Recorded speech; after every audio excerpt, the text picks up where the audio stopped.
Hello and welcome back to the Simplifiers podcast, where we take topics in business and in life and simplify them. Now, one thing I know is for sure true about you, my dear listener, is this. I'm willing to bet a nickel you've got a to-do list sitting right in front of you right now, and you're probably looking at it and going, holy bejesus, how in the world am I going to do all the things? Well, this episode is for you, my friend, because we're going to simplify how to revolutionize your to-do list, and it may actually be simpler than you think. My special guest today is Anne Adametz, and she is a mentor, acupuncturist, and yoga therapist who has traveled to over 20 countries to deepen her understanding of healing modalities like yoga, Chinese medicine, meditation, mental health, and essential oils, truly helping women leaders heal. Within 5 years, she lost both her brother and her mother, leaving her family emotionally traumatized and spiritually confused, and decided to leave corporate America and immerse herself in learning the purpose of emotions, decoding body and mind, and healing herself. Now, today, Anne speaks, writes, and mentors women leaders of companies, families, and community to help you take back your power, know who you are, and enjoy a life of powerful, loving, and peaceful awareness in any situation. I'd like to welcome to the Simplifiers podcast today, Anne Adametz. Hey, Anne. Hi, thanks for having me. I'm excited to be here. I'm so glad you're here. And, you know, when people start to think about their to-do list, they don't actually equate that to their emotions and their feelings. They're just like, oh, I just got to crank through it, right? I just got to do the stuff and go, go, go, go, go. Yeah. Why is it that we have a tendency as women to grip onto problems and create chaos? Like, what's that about?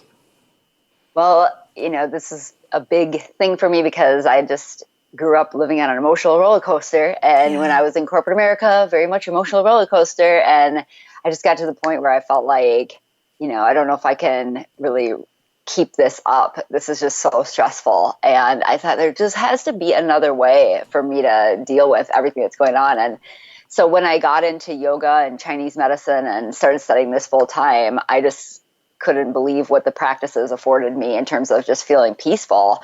And I think what happens to a lot of us is that we get so externalized and we get so aligned with the problem, and we're so problem focused or outside world focused. The to-do list is just full of other people's needs and things we have to do, that we forget that we have this whole unlimited potential here, and we don't take time to align with our unlimited potential or how we want to feel or how, you know, what it is that we're looking to have or do in this world. And so we get aligned with the problem. And so it's all chaos. It's just like we get into a reactive mindset. We just react to whatever's outside rather than align with that unlimited potential inside and make a choice about how we're going to respond rather than react. Oh, girl, I feel it. Like there are times in my life where I feel like I'm just putting fires out, you know, scuttling over here, scuttling over there, scuttling. I got kids, I got things, I got bills, I got all the things, right? So I want to circle back to what you were saying about unlimited potential. Break that down for us. What is that? So, I mean, when I first started in yoga, I actually, after I graduated from yoga school, there was a yoga studio, and I was working at Starbucks actually, and I had quit my corporate job, working at Starbucks, and a man came in and said, oh, I want to start a yoga studio. And I was like, I'm in yoga school. I would love to help you. And so I ended up managing his yoga studio. And through that, I met many world masters and had this amazing opportunity to study with them. Yeah. But one man that came in, his name was Pandit Jerome Smith. He drew out what meditation is and how to access who we really are. And that changed every single thing in my life. And if people listening don't take anything away from this today, if they just take this away, is that he sat down and he drew out 3 circles. And at the center of the first circle, like imagine a bullseye, he drew out that, and he put you in the center. He put mind in the second one and world in the third one, like a bullseye. And he said that basically, this is how we look. Like in the center of who we are is who you really are, like your spirit, your soul, your unlimited potential. And then around that is our mind. And that our mind is just part of how we connect to the outside world. It's like discernment, right? Like one time I did this, if I burn my finger on the stove, like I just don't touch the stove anymore. Or if, something bad happened or something I thought was bad happened, then I know, okay, that could happen again. Or same with something good. And then outside the world that which we live in, and he talked a lot about the three of these and how they work together. And the very first thing that I resonated with was the fact that he said, we are not our mind. And that kind of blew my mind literally, because I had thought, well, every thought I think is true. I just, on my to-do list, everything, it's just everything is absolutely true. And he said, actually what is happening is that the mind is constantly working, but at the center of who we are is unlimited potential. And that's how we know this is because of meditation. When you close your eyes and you just try to calm the mind and you say, okay, I'm just going to focus on my breath, for example. And then the mind goes off and starts thinking about all kinds of things. Then we notice that we can call the mind back just to the breath, or call it back to one single focus. And that when the mind wanders, that since there's something that's able to call the mind back, we're not just the mind. We have a part of our consciousness that's actually even higher than that and can direct the mind. And so then when we realize that, wow, all this chaos and all of this is coming from when I can either direct my mind toward the world or towards my unlimited potential. And so what he talked about is that when we focus on, like out of the who you really are, your unlimited potential, or your mind or the world, what can you really control? A lot of us are trying to control the world, which is the one thing that's really out of our control. Right. Like what happens outside of us, how people interact with us. I don't know, climate control, Exactly. everything. Exactly. Those are things that are beyond our control, right? We can't control other people. That's exactly. Right. And, so many of us are really 0 point focused on the external world, and that's the thing that we can't control. And we forget how much potential we have. We forget that even if I want to affect climate change, or even if I want to affect the world, it's going to be me and the way that I approach it or what I do that makes a change. I'm not going to worry it into reality. I'm not going to pressure somebody else into do it, or I'm not going to stressfully do it. Right. If I'm trying to bring more peace into the world, I'm actually creating more chaos when I align with the chaos. Well, see, it's interesting because while you were talking there, it sort of made me think about how I parent my kids, right? So my kids are 9 and 10 years old at the time of this recording. And my daughter in particular really loves to bake. And I mean, it is her passion. She wants to be on the Great British Bake Off when she grows up, the whole thing, right? Yeah. And my son too, I imagine that, the same is true here. If I was to say to her, hey, Zoe, you're a crap baker. Oh, you're so bad at this. Oh, this is just not your thing at all. Her mind would start to believe that as truth, right? And so then that cuts into her own unlimited potential of like, well, I'm a crap baker. My mom believes that. I believe that now because she said it to me a million times. I mean, is this what we're talking about here? Is that when we let our brains believe the noise, right? Well, I like that you're using a parenting thing because I asked my yoga class the other day, it's like, does anybody talk to themselves? And everyone was like, yes. And it's like, what way are you talking to yourselves? And some of us have ways that we talk to ourselves that is like the way our mom talked to us. And the mom and the parents are the original people who teach you how to talk to yourself, right? It's sort of the voice in your head. And so there's all these external voices, really. And then there's your true voice. And what we were discussing in the class is how to calm some of those voices and realize that they're just thoughts that arise, and that we can really tune inward to the quietness, or as Echo Bodine, who wrote a really amazing book called The Small Still Voice, and how to really connect with your unlimited potential voice that you, and not just the mind, because the mind will be like, ooh, you should, it's going to be like this, it's going to be like that. Yeah, positive, negative. And it's like two little lawyers that will just argue all day. But who you really are is like unlimited potential, of course. And then listening to that is like a small, still voice. It's like, take a jacket, take this way home. And it's like 3 words or less. It's calm, it's peaceful, it's clear. And you practice it in those small times when it's like little, take a jacket and these are sorts of things.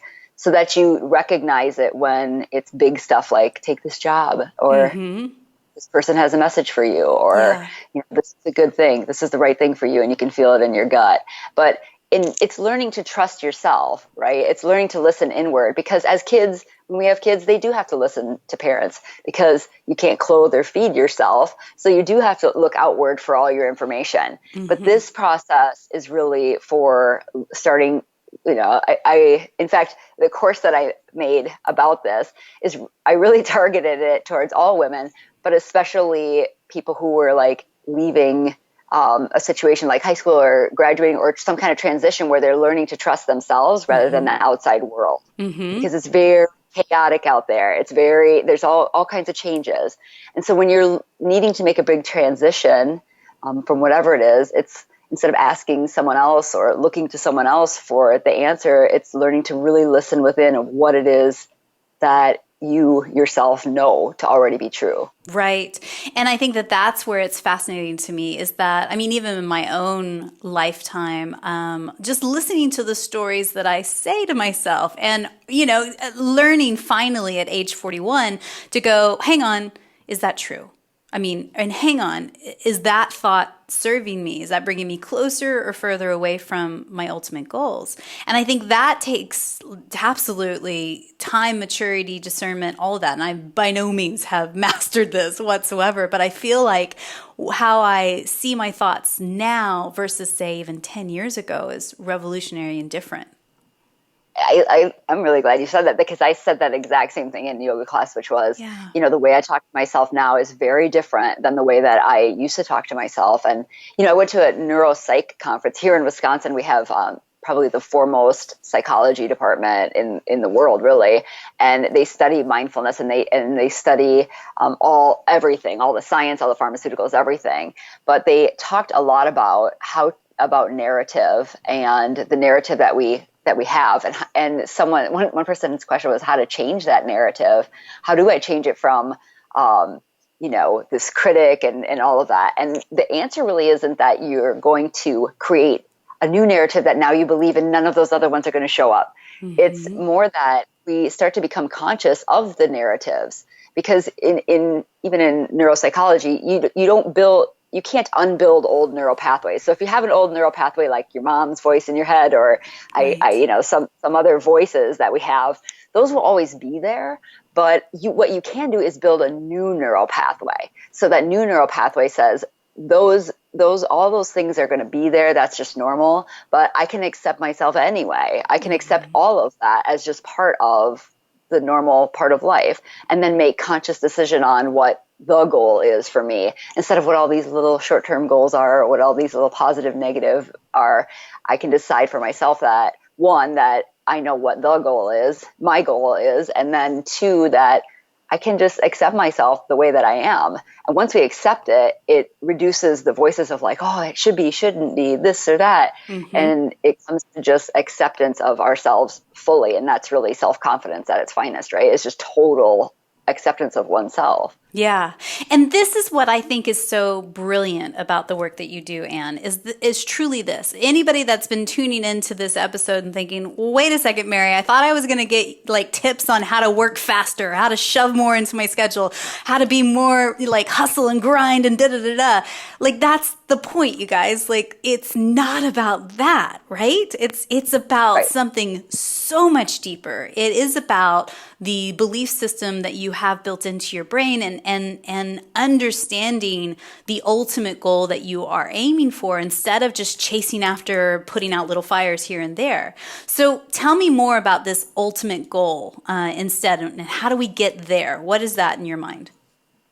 Well, a lot of us wake up in the morning and we're just like, oh, I've got to get all these things done.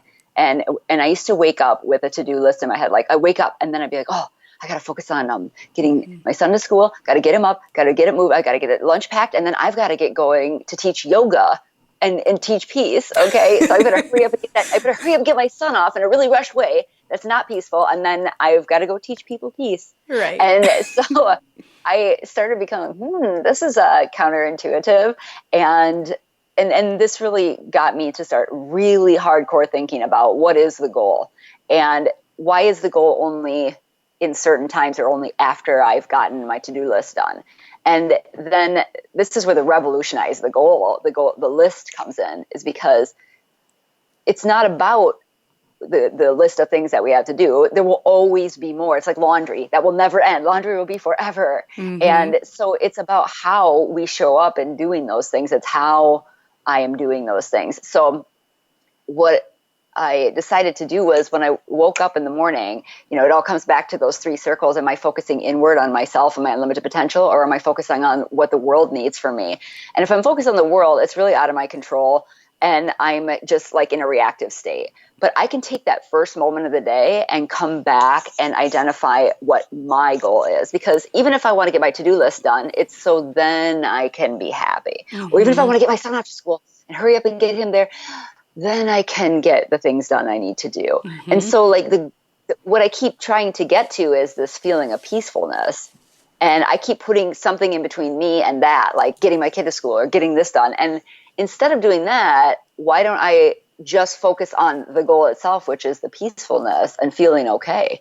Mm-hmm. And then I can bring that to every single task on my to-do list, including with my son getting up. And so the first thing that I would suggest is to bookend your day with the real goal. So what I used to do is get up and think about my to-do list. And now what I do is get up and start with the goal. It's like setting the navigation on your GPS. Mm-hmm. And so I wake up and I, sometimes still my mind goes, we got all these things to do. I go, nope. Inhale, peace, exhale, let go.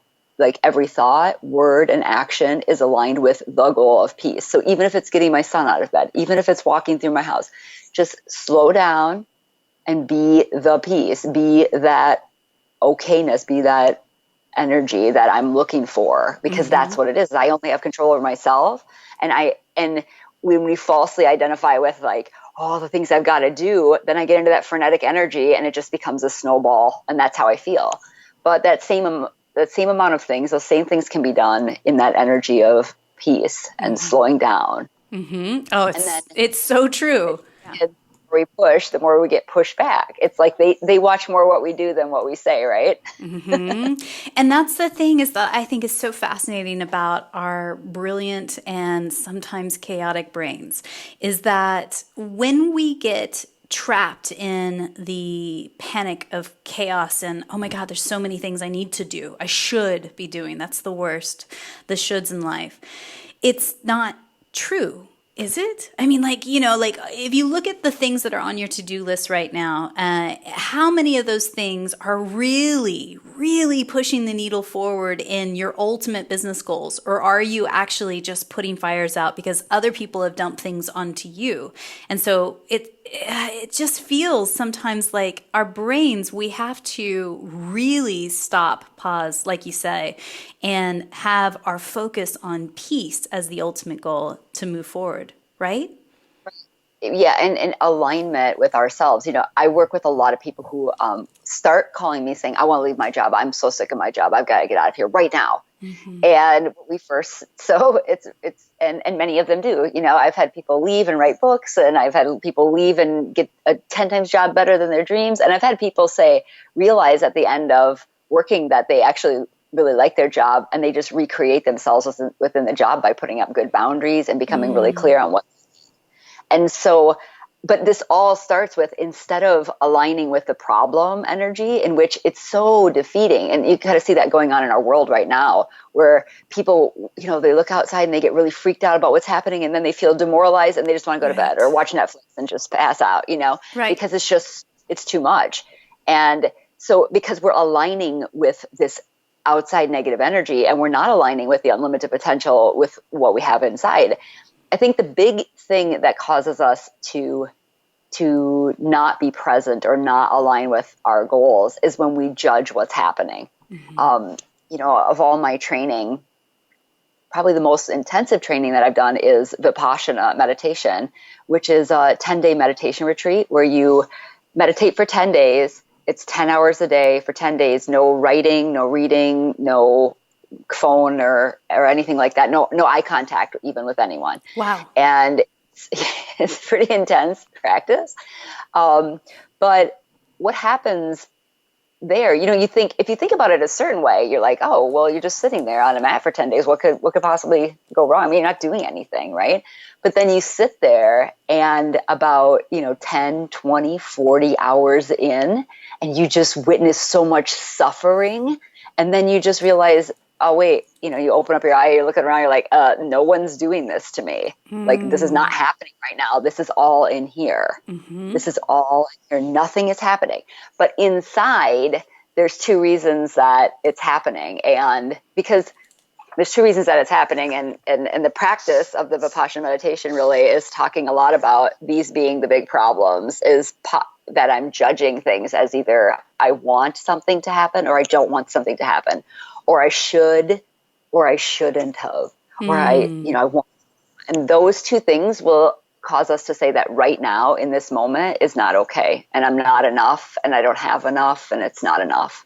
And so these are the root of all of those issues for us, or even the narratives in our head, like, oh, I should have done that, I shouldn't have done that. And then so the third option, this is option number one, is judge ourselves as, oh, it should be really good, or no, I don't want that to happen. That the third option is, it is, or to be neutral or peaceful towards what happens, like acceptance. It is, because whether or not it was good or bad, it still just happened, and we have opportunity to either learn from it or to just keep replaying it and redesigning it in our mind and being preoccupied with that. That's so interesting. What you're saying here of like this plus or a minus, or is it just it is in a situation or something that happens to you, or say a big decision that you've got. I actually recently released an episode a while back that Brené Brown spoke at the Mom 2.0 Summit, and she spoke about this, about how things are either a debit or a credit when she's discerning a decision. Like, is it a debit, as in it takes away from your resources, time, human power, or is it a credit? Does it build in? And I think that there's truths in alignment to what you're saying, to what she's saying as well. So what she's talking about, by the way, I'm a big fan of hers. And by the way, a shout out to my sister who is in her training right now, who gets to train with her. My sister Kate is accepted into that training. So what the difference there is that she's being very clear. She's being very clear. That's like, you used the word discernment, which was ideal, right? So discernment is very different than judgment. Like, positive and negative is about like us running towards pleasure and away from pain. Like that's a human condition, right? I just want to be, I want more pleasure and I don't want pain, and I'll just do anything to make sure that I stay in this sweet spot. Yeah. And the growth and what she's talking about and what you're talking about is being really clear.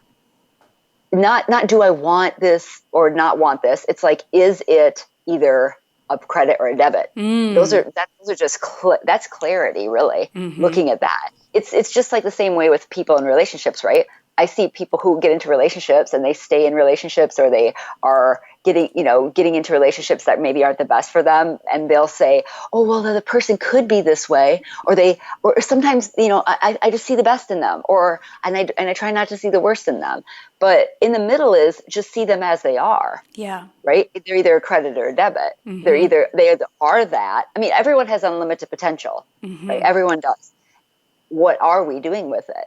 That's what to look at in this moment now. So can I shift gears a little? Because I feel like when I am at my best self and I am getting good rest, I'm hydrated, I'm eating green leafy vegetables, and life is good, right? That's where my creative juices are going. I'm super productive. I'm plowing through my list. I'm doing things that I feel are of high value to my work and to my life. And that's what people call is like a flow state, right? So how do we get into flow state and achieve this simply in your mind?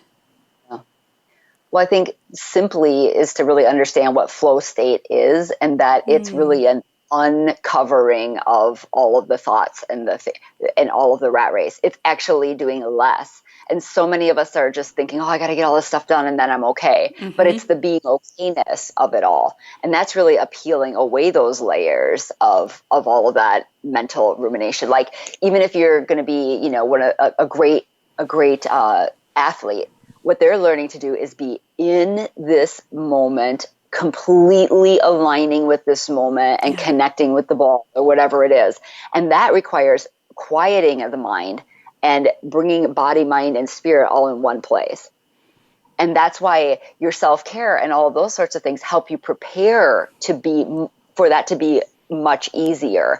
Like, a lot of people come to me and they have very little self-care regimen. And that's why I went to school for all of this. And because I felt like you shouldn't have to go to Chinese medicine school, yoga school, take a teacher training to learn all of this. And that's what I really distill down is, first of all, understand that you're unlimited potential. Yeah. Two is that if I focus on external world constantly and try to make sure everybody else is okay, then I'm constantly trying to make everything out here okay, so then I'll be okay. Right. But I could start here and put the effort here. So those things like really prioritizing self-care so that you have the wherewithal and the reserves and you've received enough to give what it is that you want to give in this world, especially moms, who are the emotional head of the household. They have a job or they are at home and they're just juggling multiple schedules and all of these things. That is an incredible amount of giving. And if we're not learning how to receive, then there's going to be a major deficit there, right? It's either a credit or a debit. We just get debits for miles and no credit. So it's really important to take a look over what's happening and make sure that we're really caring for ourselves. I had a mom that I was talking to, and we were talking about yelling and how easy it is to yell when you have very little attention or reserves left and you're exhausted or you have pain or you have a headache or any of these things. It's very, very difficult to be the parent that we want to be or to be the entrepreneur, solopreneur that we want to be if we're not really taking that time to honor the body and the mind and take this time to calm everything down. And that's what, simple practices. It doesn't have to be, in a corner under a blanket with a candle, just trying to make sure that everything is perfect, an hour of meditation. No. Any movement can be helpful. Breathing can be helpful. Under self-study, any self-study where you're just thinking about, wow, let me just have a conversation with myself or make a vision board or really get aligned with what it is I'm needing to do. It's true. And I think that the reality is that we overthink self-care. It becomes another thing on the to-do list that, I have to have the perfect blah, blah, blah, blah, blah, blah, blah. And the reality is 3 deep breaths might be just what it needs to just reset in this moment. That costs nothing. It just takes 2 minutes. 3 deep breaths might be the solve that you need in life. So you mentioned something earlier about athletes and really zoning into the present moment. And I really, really love that as an analogy because certainly when you're running a race or a marathon, you've got to be there. You can't be thinking about, I got to pay my bills. I got to do this. I got to pick up something from the grocery store. And oh my God, I've got to deal with that email from Brenda. I love that. So let's talk about that because I think this is where we all get tripped up. Let me just be the first to admit, this is where I get tripped up, is that I start looking to the past and regrets or shame or anything that came from a bad decision. And then also worrying about the future. Oh my God, when that happens, it's going to be blah, blah, blah, blah, blah. How do we really, truly be at peace in the present moment? What's working for you? Okay, so I would say recognize what takes you out of the present moment, and it is the positive and negative judgment of what's happening. Yeah. So even if you're thinking, I shouldn't have done that, have you ever had a couple of drinks and went to a party and then got home and then you lay in bed and go, oh my God, did I say that? What did I say? What did I talk about? And I used to just have a lot of anxiety about those sorts of things. And when I recognized, after all those meditations and all of the time that I've spent doing this, is that, most often people aren't even thinking about that, or no one, only we're up in our heads recreating all this. And the reasons that we recreate it or that we worry about that stuff is because we judged it. Yeah. Because if it just happened, we would just be like I always use the example, if a rabbit crosses a road, you're just rabbit crossed the road. You're not sitting around why did it happen?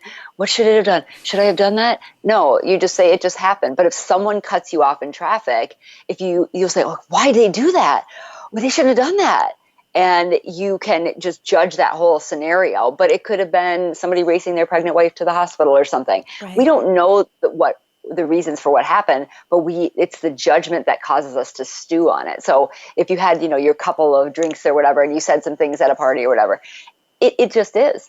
Mm-hmm. It just is. You could say, oh, it was really good if I would have said something, or, oh, that was probably bad. And you can create all these stories, but at the end of the day, it doesn't really matter. It just happened. And you only have this moment right now. Even if I want to affect and not do that again, okay, I can accept that it happened. I can learn from it and move forward and choose to be more conscious next time. Fine. And it's continually practicing instead of meeting those judgments with more judgment. Oh yeah, that was bad. And then you go in the file of facts and then you build a, oh God, it was bad. It was real bad. And by the time it's done, it's a catastrophe, Or you can keep meeting those, again, you're not going to change those things from popping up. You're just going to meet them with, that's interesting. And it is.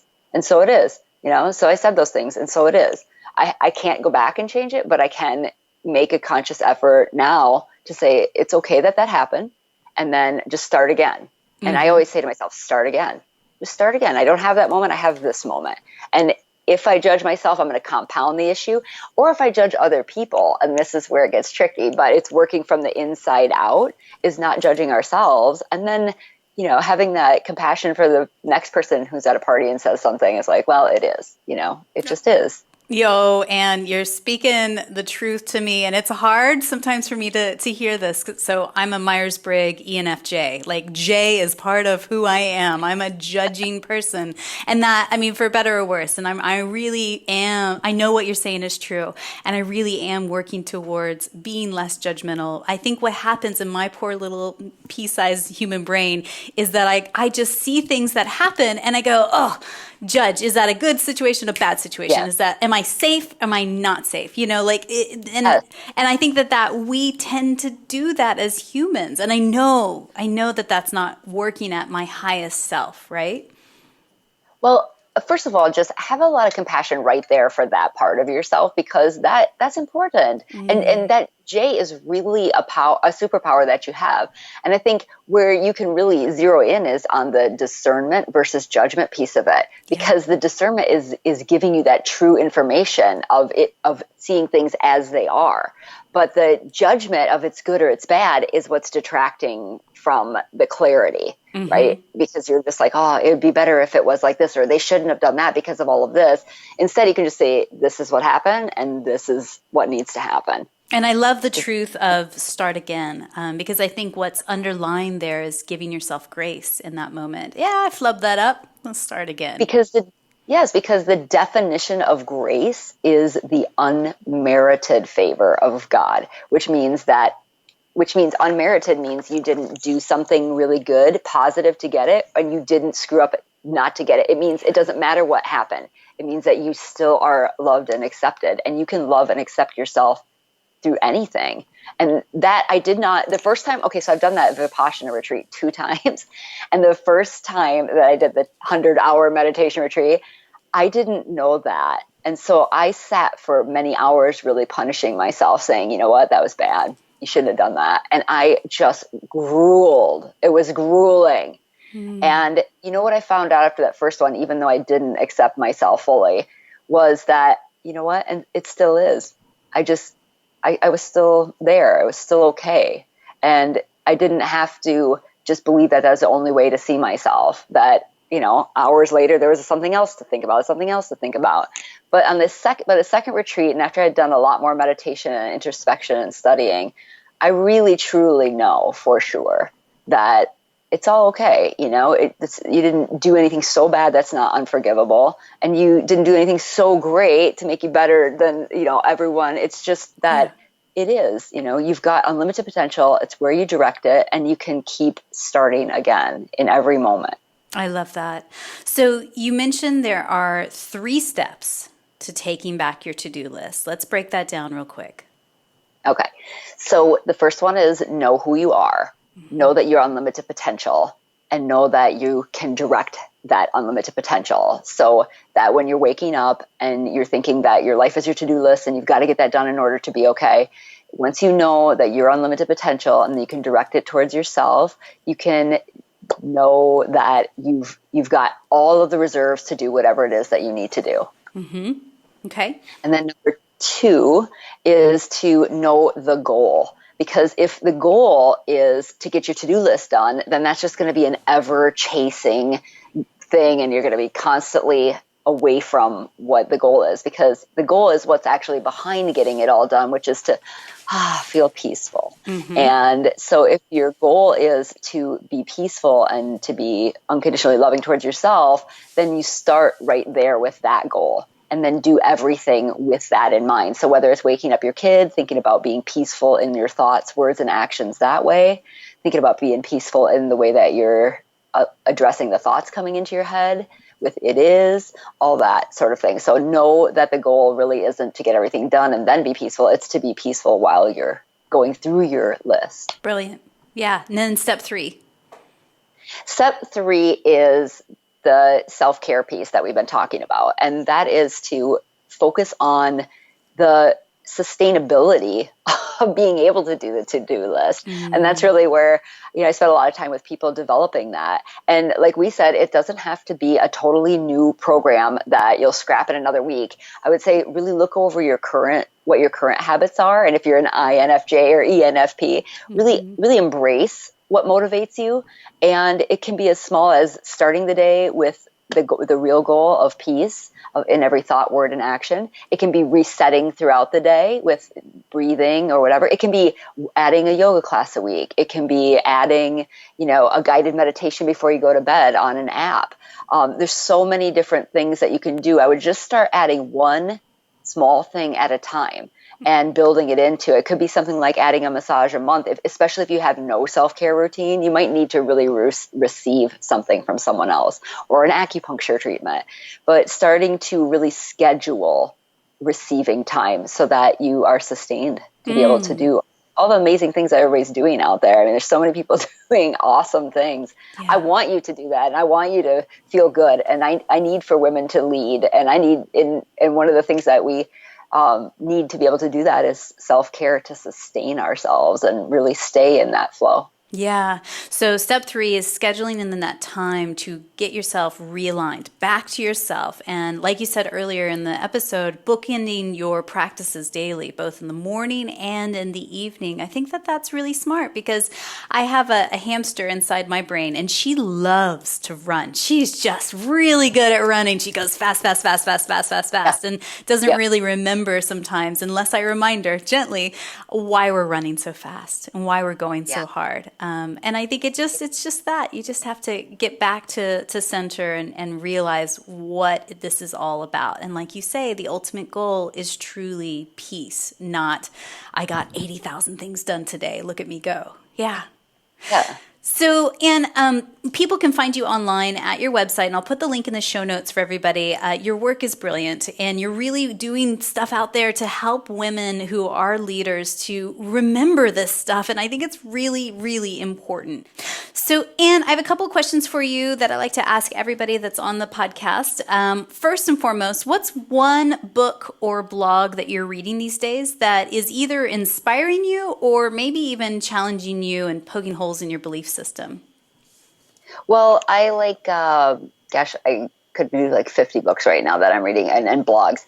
The book that I have been using lately that really connects kind of what we were talking about is the book Me, Myself, and Ideas by Carrie Anton and Jessica Nordström, because it is this opportunity. I've been using it a lot lately. It's this opportunity to listen to yourself and spend time with yourself. And it's not easy sometimes to do that or to calm the mind. It's like the to-do list is much easier because you already know what to do there. You just go and just knock those out.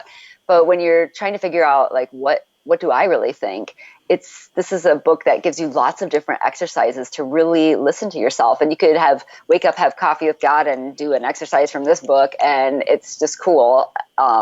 I've just done so many of them already, and I just really enjoy how much deeper I'm listening to my own self and turning in and listening inward. So this book is awesome. It is brilliant. I've got that book as well. We'll put the link in the show notes for everybody. I mean, telling you guys, like, this book is so good, especially if you are a solopreneur and you need to figure out how to brainstorm when you only are a party of one. So yes, that's a great recommendation. So tell us, who's one person in your network or circle of friends that you just feel is up to brilliant things right now that we should shine a spotlight on, and maybe even potentially interview her or him on the podcast?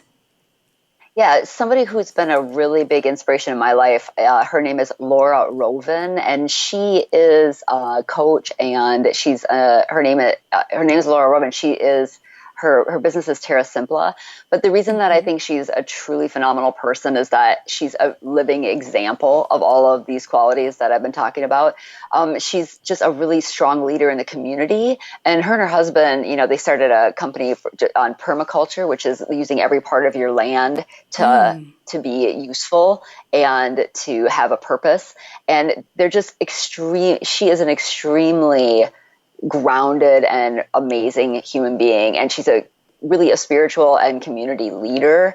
And she heads a group called Girl to Girl in our town, and it helps youth by mentorship. She's just an excellent mentor, and she's just got a lot of really cool ways of seeing the world, but her life is really her message. She's really a fantastic and a community leader. She sounds just absolutely perfect. I always love hearing about women out there that are really helping and supporting other women, because I feel like, I dare say, we're on a revolution here, and this is the time where women need to step up and into leadership roles to help the world out a bit more. 1,000%. That's what I'm all about. And she's a shining example. And you're a shining example. Thank you for this podcast. And thank you for, championing so many different points of view and women today. We need this. We need you. Yeah.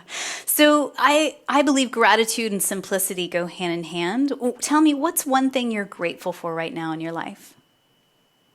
Well, I was thinking about so many things. Right now, I'm really grateful for my family and my husband specifically. It hasn't always been that way, but specifically thankful, so thankful for, we've been together for 15 years and getting through all the things we've gotten through and all these tools. I'm so grateful for these tools to be able to have like a very strong relationship, and using all the things that we have been through to even build a stronger foundation and good boundaries and all of that. It's just, all of the struggle is worth it once you're just really spending time getting to know someone and knowing them as they are and as they truly are, not as you want them to be, but as they really are. So that's my family, my husband, even my in-laws are amazing people.